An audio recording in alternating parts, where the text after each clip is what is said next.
कहते हैं प्यार जब हद से ज्यादा गुजर जाए तो वो दीवानगी बन जाता है, और जब दीवानगी सियासत से टकरा जाए तो वो कहानी बनती है एक दीवाने की दीवानियत। तो ये कहानी मोहब्बत की नहीं, जबरदस्ती के प्यार और औरत की मर्जी की है, जहाँ इश्क हक में बदल जाता है और एक लड़की अपने सम्मान के लिए प्यार को सजा बना देती है। ये वो सफर है जहाँ सत्ता, जुनून और औरत की आवाज तीनों आमने सामने आते हैं। तो आज हम एक्सप्लेन करने वाले हैं एक दीवाने की दीवानियत, जहाँ प्यार इजहार नहीं ऐलान बन जाता है। तो आइए इस फिल्म को एक्सप्लेन करते हैं और जानते हैं इसकी पूरी कहानी। वीडियो अगर अच्छा लगे तो वीडियो को लाइक करके चैनल को सब्सक्राइब जरूर कीजिएगा, ताकि आपको इसी तरह के लेटेस्ट और फ्रेश कंटेंट मिलते रहे। तो एक दीवाने की दीवानियत की कहानी एक बेहद ताकतवर और दबंग पॉलिटिशियन के बेटे विक्रमादित्य भोसले की है। शहर में उसकी ऐसी तूती बोलती है कि मुख्यमंत्री तक उसे अपनी सीट ऑफर कर देता है। उसका मोटो है मेरी मर्जी ही मेरी मर्जी है, और यही उसका जीवन मंत्र है। बचपन में विक्रम के पिता विक्रम और उसकी माँ दोनों में से किसी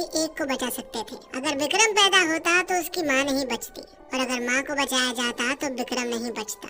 तब यहाँ विक्रम के पिता ने अपनी औलाद को चुना और अपनी पत्नी को सेक्रीफाइस कर दिया। विक्रम के पिता भी विक्रम के लिए कुछ भी कर सकते हैं। अगर जो चीज विक्रम को नहीं मिलती है तो या तो वो विक्रम की होगी या फिर वो चीज जल जाएगी। और अब अगले इलेक्शन में विक्रम की पूरी तैयारी हो चुकी है कि सीएम की कुर्सी जो है वो उसी की होने वाली है, क्योंकि शहर में उनका अच्छा खासा दबदबा है। सीएम तो इस राज को बस नाम के लिए चला रहा है, इसे राज को वैसे तो विक्रम और उसके पिता ही चला रहे हैं। और विक्रम एक ऐसा बंदा है जिसकी कोई कमजोरी नहीं है।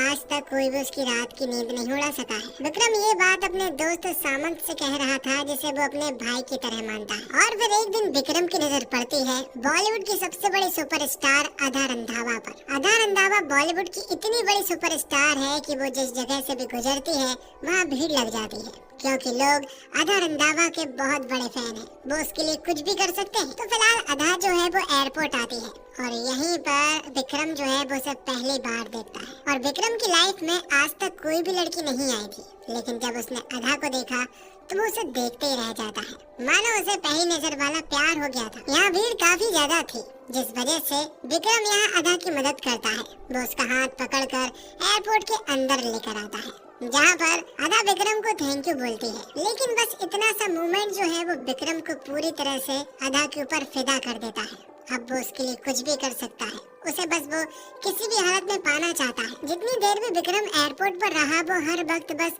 अदा को ही देखते रहता है। तो एक ऐसा इंसान जो कभी हंसता नहीं था, मुस्कुराता नहीं था, सिर्फ और सिर्फ सीरियस रहता था, लेकिन आज वो इंसान हंसता है। अदा को याद करते हुए उसके चेहरे पर स्माइल आ जाती है। तो दूसरी तरफ हमें अदा के भी कुछ उसूलों के बारे में मालूम चलता है कि अदा के कुछ उसूल हैं। वो पैसों के लिए ही सब कुछ नहीं करती। जैसे विक्रम की मर्जी होती है, वैसे ही यहाँ पर अदा की भी एक मर्जी है जिसके खिलाफ कोई भी नहीं जा सकता। अदा को अपनी इज्जत और सम्मान सबसे ज्यादा प्यारे हैं। कई बार ऐसा हुआ है कि प्रोड्यूसर्स मूवी में अचानक से गंदे सीन डाल देते हैं, लेकिन अदा जो है वो उस मूवी को ही रिजेक्ट कर देती है। फिर चाहे वो कितनी भी बड़ी मूवी है, उस मूवी के पीछे कितने ही बड़े बड़े लोगों का हाथ हो, इससे अदा को कोई फर्क नहीं पड़ता। तो विक्रम जो है अब अदा से मिलना चाहता है, और इत्तेफाक की बात यह है कि यहाँ अदा की एक हफ्ते की डेट्स एकदम क्लियर है। ना कोई इनविटेशन है और ना ही कोई इवेंट है, सिर्फ और सिर्फ एक ही इनविटेशन को छोड़कर। वो इनविटेशन दरअसल में विक्रमादित्य भोसले की तरफ से आया है। वो एक कैंपेन चलाना चाहते हैं जिसमें हर महीने एक सेलिब्रिटी को आर्मी कैंप भेजा जाएगा, उन्हें एंटरटेन और हौसला बढ़ाने के लिए। ये कैंपेन दरअसल में आर्मी जवानों को इनकरेज करने के लिए होगा। जिसके बाद अदा अपनी मैनेजर से पूछती है कि आखिरकार तुमने विक्रमादित्य भोसले के बारे में क्या सुना है। तो यहाँ अदा की मैनेजर उसे बताती है कि यही कि उन्हें ना सुनना पसंद नहीं है। और तभी विक्रम का दोस्त सामंत यहाँ विक्रम को बताता है कि अदा ने हमारे इनविटेशन को रिजेक्ट कर दिया है और उसने ना कर दिया है। ये सुनने के बाद तो अब विक्रम जो है वो अदा से पर्सनली मिलना चाहता है। तो जब वो दोनों पर्सनली मिले तो यहाँ पर विक्रम अदा से पूछता है कि आखिरकार तुमने मना क्यों किया है। जिस पर अदा बताती है कि आर्मी जवानों के बीच जाकर कैमरे से फोटोज लेना उसे पीआर और पब्लिसिटी स्टंट लग रहा था। जब ये सारी न्यूज बाहर आती तो शायद हम दोनों की ही बदनामी हो सकती थी और आर्मी जवानों की भी, इसलिए मैंने तुमसे मना कर दी। विक्रम बताता है कि वो एक पॉलिटिशियन है और वो तो ये सारी चीजें पब्लिसिटी स्टंट और पीआर के लिए ही कर रहा था, लेकिन सच बात तो ये है कि अब वहाँ ना तो कैमरा होगा, ना ही कोई पीआर होगा और ना ही कोई पब्लिसिटी स्टंट। बस तुम्हें मेरे साथ चलना होगा। जिसके लिए यहाँ पर अदा ने हाँ बोल दिया था। जिसके बाद वो दोनों ही जम्मू कश्मीर जाते हैं और वहाँ जाकर खूब एंजॉय करते हैं। यहाँ पर हमारा हीरो विक्रम जो है वो अदा को देखते रहता है। वो उससे सच्चा और शिद्दत वाला प्यार करने लगा था और जल्द वो ये बात अदा को बताना भी चाहता है। रास्ते में वो लोग बहुत सारी बातें और हंसी मजाक करते हैं और फिर फाइनली आर्मी कैंप भी पहुँच जाते हैं। वहाँ पर कुछ आर्मी मैन जो है वो यहाँ पर दोनों के रोल को स्विच करने के लिए कहते हैं। जैसे कि अदा जो है वो पॉलिटिशियन का किरदार प्ले करेगी, तो वही हमारा विक्रम जो है वो एक एक्टर का रोल प्ले करेगा। तो अदा पॉलिटिशियन बनकर यहाँ पर एक बहुत ही अच्छा भाषण देती है, जो कि उसने कमाल की एक्टिंग की थी। जिसके बाद बारी विक्रम की थी। उसे यहाँ पर अदा को एक रोमांटिक तरीके से प्रपोज करना था। तो यहाँ पर जो भी सब कुछ विक्रम के दिल में था वो यहाँ पर नेचुरली रूप से अदा से बोल देता है। उसकी आंखों में आंसू भी थे, लेकिन यहाँ अदा को ऐसा लग रहा था कि शायद विक्रम जो है वो बहुत ही अच्छी एक्टिंग कर रहा है, जबकि वो सारी चीजें एक्टिंग नहीं थी, बल्कि उसने सब कुछ अदा से अपने दिल से कहा था। अब एक आर्मी मैन जो है वो अदा को एक सांप से बचाता है और उसे पकड़कर वो दूर कर देता है, लेकिन ये विक्रम को अच्छा नहीं लगा और वो सभी के सामने उस आर्मी मैन को चिल्ला देता है और कह देता है कि अदा सिर्फ मेरी है और सिर्फ मेरी। ये सुनने के बाद अदा को यहाँ बहुत बुरा लगा। वो तुरंत ही अपने कमरे में जाती है और अपने मैनेजर को कॉल करती है और कहती है कि वापस आने की टिकट तुरंत बुक करो। लेकिन तभी यहाँ पर विक्रम आ जाता है। विक्रम यहाँ अदा से कहता है कि जिस तरह से तुम्हें पता लगा है वो बहुत ही गलत है, लेकिन ये बात एकदम सच है कि मैं तुमसे प्यार करता हूँ और बहुत ज्यादा करता हूँ और तुम्हारे लिए कुछ भी कर सकता हूँ। लेकिन अदा को यहाँ पर विक्रम से ऐसी उम्मीद नहीं थी। वो उससे कहती है कि मैं तुम्हें बहुत अच्छा इंसान मानती थी, लेकिन तुम अगर मुझसे प्यार करते हो तो मैं यही कहना चाहती हूँ कि मेरे अंदर तुम्हारे लिए कोई फीलिंग्स नहीं है, इसलिए मुझसे दूर रहो। विक्रम ये बात सुनने के बाद अदा से कहता है कि अब दूर रहने का तो सवाल ही पैदा नहीं होता। उसने साथ में जीने मरने की कस्में जो खा ली है, वो अब जिंदगी भर तुम्हारे साथ ही रहने वाला है। और वो अदा से ये भी कह देता है कि 1 महीने के अंदर हमारी शादी है, इसलिए तैयारियां स्टार्ट कर दो। अब जब अदा और विक्रम अपने अपने घर आ जाते हैं तो विक्रम जो है वो अदा के घर पर जाता है। वो अपने साथ बहुत सारे गिफ्ट्स, मिठाई और कपड़े लेकर जाता है। वो यहाँ अदा की फैमिली वालों से मिलता है और उनसे कहता है कि ये शादी का शगुन है। सुना है कि लड़की वालों के घर पहली बार जब जाते हैं तो खाली हाथ नहीं जाते हैं। विक्रम यहाँ अदा के पिता को बता देता है कि 1 महीने के बाद हम दोनों की शादी है, इसलिए तैयारियां स्टार्ट कर दो। ये सुनने के बाद अदा के पिता को समझ नहीं आ रहा था कि यहाँ पर हो क्या रहा है, कि तभी यहाँ पर अदा आ जाती है। अदा जब ये सारी चीजें देखती है तो वो यहाँ पर विक्रम को बहुत चिल्लाती है, मुझे शादी किससे करनी है इस फैसले पर सिर्फ तुम्हारी मर्जी ही जरूरी नहीं होगी, इसमें मेरी मर्जी भी होगी और मेरी मर्जी ये है कि मैं तुमसे शादी नहीं कर सकती। और रही बात प्यार की, तो तुम्हारे जैसे इंसान से तो मुझे कभी भी प्यार नहीं हो सकता है। लेकिन अब ये सारी चीजें पब्लिक होने लगती है और तो और विक्रम के जो लोग हैं वो यहाँ अदा से हेट करने लगते हैं। बहुत सारे ऐसे डायरेक्टर और प्रोड्यूसर होते हैं जो कि विक्रम से बहुत ज्यादा डरते हैं, जिस वजह से वो सारे डायरेक्टर और प्रोड्यूसर जो है वो अदा को अपनी फिल्म से निकाल देते हैं। ये सारी चीजें जब अदा को मालूम चली कि विक्रम की वजह से ही उसे फिल्म से निकाला गया है, तो वो तुरंत ही विक्रम के घर पर जाती है। विक्रम वहाँ उसके स्वागत में लगा हुआ था, क्योंकि उसे पता था कि एक ना एक दिन अदा यहाँ पर जरूर आएगी। इसी वजह से उसने पहले से ही सारी प्लानिंग करके रखी थी। लेकिन यहाँ विक्रम को ये बात नहीं मालूम है कि दरअसल में वो यहाँ उससे मिलने के लिए नहीं आई है, बल्कि वो विक्रम को बहुत ज्यादा सुनाने के लिए आई है। अदा यहाँ पर विक्रम से कहती है कि तूने जो आज किया ना वो बिल्कुल भी ठीक नहीं किया है। तू चाहे मुझे किसी भी फिल्म से निकलवा ले, पूरी इंडस्ट्री से निकलवा ले, लेकिन फिर भी वो तेरे आगे नहीं झुकने वाली और ना ही तुझसे शादी करने वाली। वो भले घर बैठ जाएगी, कुछ काम नहीं करेगी, लेकिन फिर भी वो तेरे प्यार में नहीं गिरेगी और ना ही तुझसे शादी करेगी। अब बात और तब बिगड़ जाती है जब अदा की फैमिली वाले, मतलब कि उसकी माँ और उसकी छोटी बहन के पीछे कुछ गुंडे लग जाते हैं। दरअसल में वो गुंडे उनके पीछे लगे नहीं थे, बस वो उन्हें देख रहे थे। और तो और अदा के पिता कॉलेज में एक टीचर है और उनके ऊपर भी पेपर चोरी के आरोप में कुछ इल्जाम लग जाते हैं, जिस वजह से वहाँ के लोग जो है वो यहाँ पर अदा के पिता को बुरी तरह से पीटते हैं, जबकि उनकी कोई भी गलती नहीं थी। तो अब ये सारी चीजें एकदम से जब अदा की लाइफ में हुई, उसकी फैमिली में हुई, तो उसे ऐसा लगा कि ये सारी चीजें जरूर विक्रम ने कराई होगी। अदा के पास कोई और रास्ता नहीं था। उसे मालूम है कि विक्रम बहुत ज्यादा पावरफुल है, इसलिए वो यहाँ सीएम से मिलने के लिए चली जाती है, जहाँ उनके साथ कमिश्नर कमिश्नर भी बैठे हुए थे। लेकिन जब अदा उनके पास पहुंची तो सीएम यहाँ पर अदा से कहते हैं कि मुझे मालूम था कि भाभी आप जरूर आएंगी। ये सुनने के बाद अदा तो हैरान रह चुकी थी। सीएम के मुंह से जब उसने ये सारी बातें सुनी तो अदा को समझ आ गया था कि विक्रम जो है वो सचमुच ही बहुत ज्यादा पावरफुल है। अगर सीएम भी उसे अपनी सीट देना चाहता है तो फिर उससे शक्तिशाली तो कोई है ही नहीं। थोड़ी देर के बाद ही यहाँ पर विक्रम भी आ जाता है। विक्रम से यहाँ अदा बोलती है कि मेरी फैमिली से दूर रहो, जो तुम मेरी फैमिली वालों के साथ करना चाहते हो, अगर उन्हें कुछ भी हुआ तो ये अच्छा नहीं होगा। विक्रम उसे समझाता है कि जो कुछ भी तुम्हारी फैमिली वालों के साथ हुआ है उसमें उसकी 1% भी गलती नहीं है। तुम्हें ऐसा लग रहा है कि तुम्हारी बहन और तुम्हारी माँ के पीछे गुंडे लगे हैं,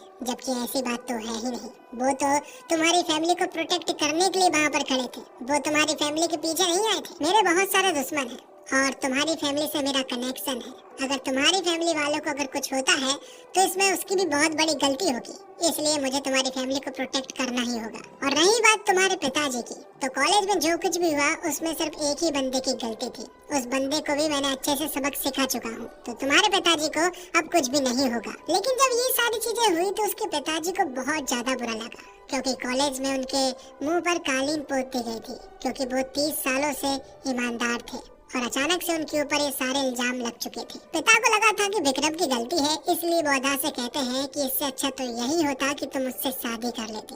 और ये सुनने के बाद अदा को हद से ज्यादा बुरा लगता है कि उसके पिताजी ने उससे ये बात कही, जबकि उसकी मर्जी भी मायने रखती है, क्योंकि वो विक्रम को बिल्कुल भी पसंद नहीं करती है। उसने ठान लिया था कि वो विक्रम को सबक सिखा कर रहेगी और सबक सिखाने के लिए उसे किसी भी हद तक जाना पड़ेगा, वो जाएगी। तो आगे हम देखते हैं कि विक्रमादित्य भोसले जब स्टेज पर भाषण दे रहा था कि तभी यहाँ पर अदा की एंट्री होती है, जो कि लाल साड़ी पहनकर यहाँ पर आती है और वो बहुत ही ज्यादा गुस्से में नजर आ रही थी। वो स्टेज पर विक्रम के पास आती है। जिस माइक से विक्रम बोल रहा था अब उस माइक से अदा बोलने लगती है। वो कहती है, होने वाले सीएम आपके नेता जो है वो मुझसे बहुत ज्यादा प्यार करते हैं, लेकिन मैं इससे बिल्कुल भी प्यार नहीं करती हूँ।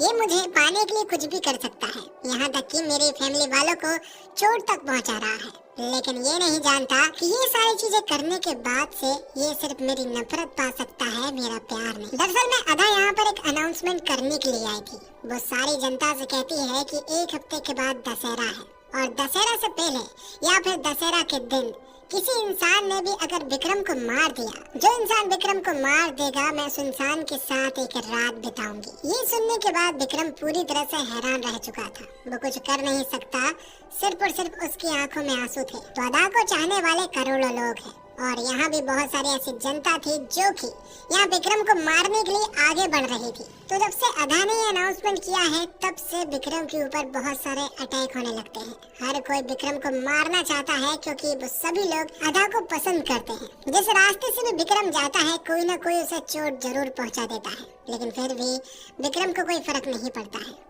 उसके अंदर अदा के लिए सिर्फ और सिर्फ प्यार है, वो अदा से नफरत नहीं कर सकता है। अब एक न्यूज चैनल पर विक्रम आता है जहाँ पर एक न्यूज एंकर जो है वो विक्रम से उसके प्यार के बारे में पूछता है। वो कहता है कि आपकी मनमर्जी जो है वो बहुत ही ज्यादा हद से बढ़ती जा रही है। विक्रम कहता है कि आप इसे मनमर्जी मत कहिए, क्योंकि मैंने आज तक कभी भी अदा का हाथ नहीं पकड़ा है और न ही उसकी फैमिली वालों को चोट पहुंचाई है। रही बात मेरे प्यार की, तो मेरे प्यार को दुआ चाहिए, इसलिए वो यहाँ एक अनाउंसमेंट करता है और कल वो 100 जोड़े की शादी करवाने वाला था और एक मंडप वो खाली भी रखेगा कि कहीं अगर यहाँ अदा आ गई तो वहीं पर वो उससे शादी कर लेगा। लेकिन अदा के ऐसे कोई नेक इरादे नहीं है, वो तो विक्रम से हद से ज्यादा नफरत करने लगी है और उसकी नफरत जो है वो धीरे धीरे बढ़ती ही जा रही थी। हर तरफ से विक्रम के ऊपर अटैक हो रहे थे, उसे लोग चोट पहुंचा रहे थे, उसे लोग मारना चाहते हैं। तो दूसरी तरफ विक्रम जो है वो 100 जोड़े की शादी करवाता है। थोड़ी देर के बाद ही उसी जगह पर अदा भी आ जाती है, जो कि सफेद साड़ी पहनकर यहाँ पर आती है।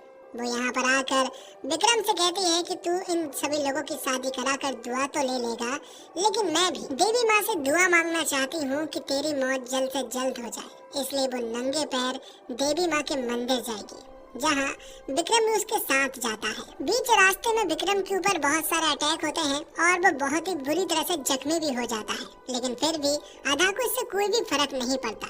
जबकि विक्रम यहाँ पर अधा को बचा रहा था क्योंकि उसे भी चोट लग सकती थी, लेकिन अधा को फिर भी कोई फर्क नहीं पड़ता। वो देवी माँ के सामने जाती है और यहाँ दुआ करती है कि विक्रम जल्द से जल्द मारा जाए। विक्रम के पिता को जब ये सारी चीजें पता चली तो उन्हें ऐसा लगा कि ये हद हो रही है, इसलिए अब वो यहाँ पर अधा को अपने घर उठा ले आते हैं। विक्रम से कहते हैं कि तुझे जो करना है तो वो कर, लेकिन आज के बाद तू इस लड़की का नाम मत लेना। तब विक्रम अधा के पास जाता है जो कि उसी के कमरे में मौजूद थी।